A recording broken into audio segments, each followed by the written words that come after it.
La production du signe, telle que modélisée par Umberto Eco, est beaucoup moins binaire que la distinction fondamentale de Saussure entre le signifié, ce qui est communiqué, le fond, et le signifiant, la façon dont cela est exprimé, la forme, ou celle de Jenslev entre le plan du contenu et celui de l'expression.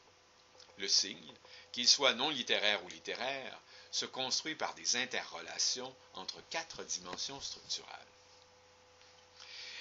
Notre approche actuelle, à la fois inspirée d'Umberto Eco et de Louis Jenslev, tend à montrer que la production d'un signe est une combinaison de décisions objectives ou explicites au plan de la cohérence et de l'organisation du texte et d'un jeu de subjectivité au niveau du style et de l'intention, où la forme est souvent une fonction du fond.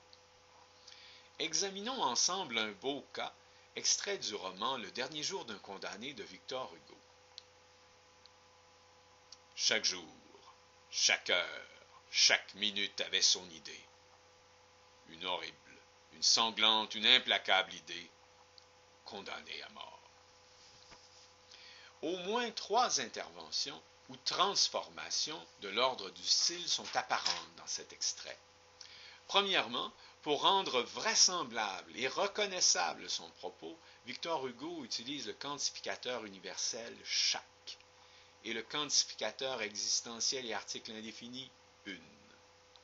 Deuxièmement, pour exprimer l'angoisse que chacune et chacun pourrait ressentir devant l'inéluctable, il met en parallèle une gradation descendante du temps, de l'échéance qui se rapproche, jour, heure, minute, et une gradation croissante de l'appréhension de l'exécution, horrible, sanglante, implacable. Troisièmement, pour stimuler avec efficience l'empathie, la capacité de comprendre, prendre avec soi ce que vit l'autre. Victor Hugo utilise un glaçant retour du groupe de consonnes. Chaque jour, chaque heure, chaque minute, qui évoque non pas le mouvement politiquement correct de l'horloge, mais le coup hideux de la guillotine. Congruence et efficience, utilisation habile des filtres de la communication. Jusqu'à quel point cette dynamique peut-elle être consciente chez un auteur? Jusqu'à quel point notre émetteur pourrait-il tenir compte dans sa production de signes, écrits ou oraux, des filtres qui conditionneront, faciliteront ou inhiberont la réception de son message? Une telle réflexion pourrait-elle s'appliquer à la production de signes, visuels ou sonores?